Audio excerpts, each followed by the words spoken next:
Hey, what's going on? You know who it is. You know what it is. All right, you guys, peep game, man. All I can say, man, is Keith Thurman is feeling it with his fans or his ex-fans. You know, shout out to K-Ho. Saw that video he put out where Keith Thurman is getting, you know, hit hard on social media. You know, by people that just calling him out on his behavior towards fighting Errol Spence.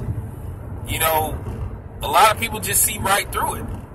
They just see him as a dude that just don't want to fight Errol Spence. And as I said before, I think it's a shame because, as I said before, Keith Thurman was a fighter I really enjoyed watching.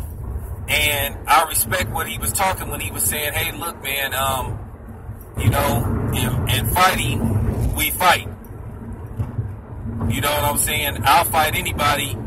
I ain't afraid to let my old go. And then now all of a sudden it's just been this hesitation and shit for him to get in the ring with Errol Spence. And nothing is stopping him from getting in the ring with Errol Spence. Now, you know, it's a lot of cheerleaders that try to come on here and try to say that Floyd ducked him and all that type of shit. Well, you know, nobody with common sense believes that. Now, here's the thing, and as I said before, ain't Keith Thurman supposed to be better than Floyd Mayweather? And see, that's the thing. The same people that accuse certain fighters of not fighting certain people, they turn around and do the same fucking shit. You have to practice what you preach. It's nothing stopping him from making a fight with Errol Spence. Keith Thurman could have returned. Keith Thurman could have returned in January as well as Errol Spence with a tune-up fight, and then they could have set up the big fight for like May or something. And Keith Thurman hasn't fought since March. Keith Thurman supposed to have had surgery. He got married. You know, I understand that. But Keith Thurman's recovery time for him to even get back to semi-training would have been around June. You know, July at best. And he could have signed to take a fight, hey, you know, August, September, October. He could have returned in October and fought. Or November, which is about to be December now, and he chose not to do it. So he put himself in this situation. Now, you know, Keith Thurman have diehard supporters that's going to defend everything he does no matter what. But at the end of the day, ain't nobody buying what they selling, because say what you want to say about 50, you know, he has the names, he has the resume, he has the clout. Keith Thurman's name do not carry that much weight. Yes, he's a champion, but at the end of the day, before he won the belt, he wasn't fighting, you know, the best of the best that's out there. He fought some solid fights, some noticeable guys. He won the fights, and that's how he built up his name.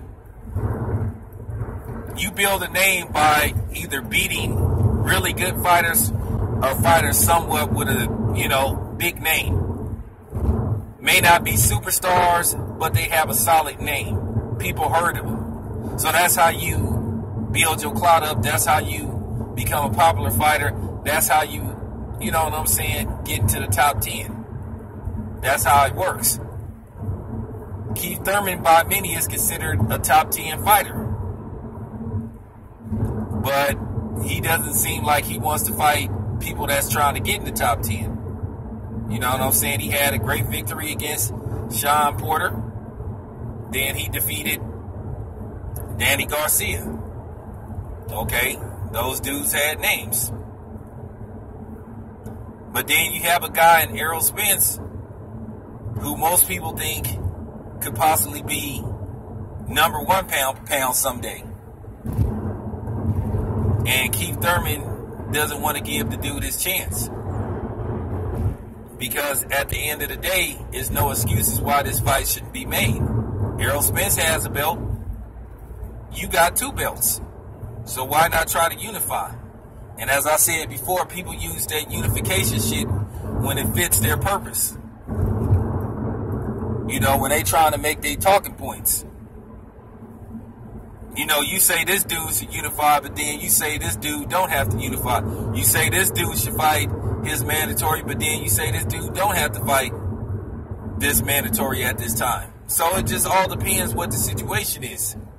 But me, myself, as I said before, to a certain degree, it isn't about belts and it isn't about mandatories. It's about legacy. It's about you wanting to be a legend when your career is over, be a fighter that people talk about, you know, for years to come. And to me, some of these dudes ain't really, you know, on that boat. It's sort of like, you know, get it and get out. I just think these dudes right now, some of them just looking for some quick, you know, some quick money, you know, low reward, high payday. So at the end of the day, Keith Thurman has nobody to blame for this but himself. So hopefully we can get this fight done this year. But keep in mind, Keith Thurman is the one that's saying this fight may not take place in 2018, 2019. You know, keep in mind, Keith Thurman was the one that said he need to go get a belt and he need, you know what I'm saying, and all this shit. Okay, well, Errol Spence did it, man. Let's make the fight. And it's not like I'm, you know, team 100% Errol Spence. I'm just saying Errol Spence, to me, has shown that he wants to fight truly the best dudes out there. And nobody won't give him his chance.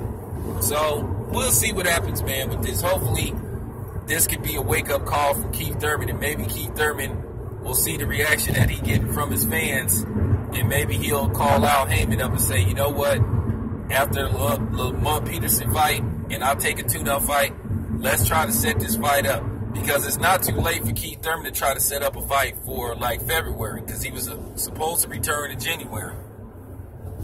And now it's looking like that's not going to happen. So, like I say, the ball is in Keith Thurman's court, man. I'm out.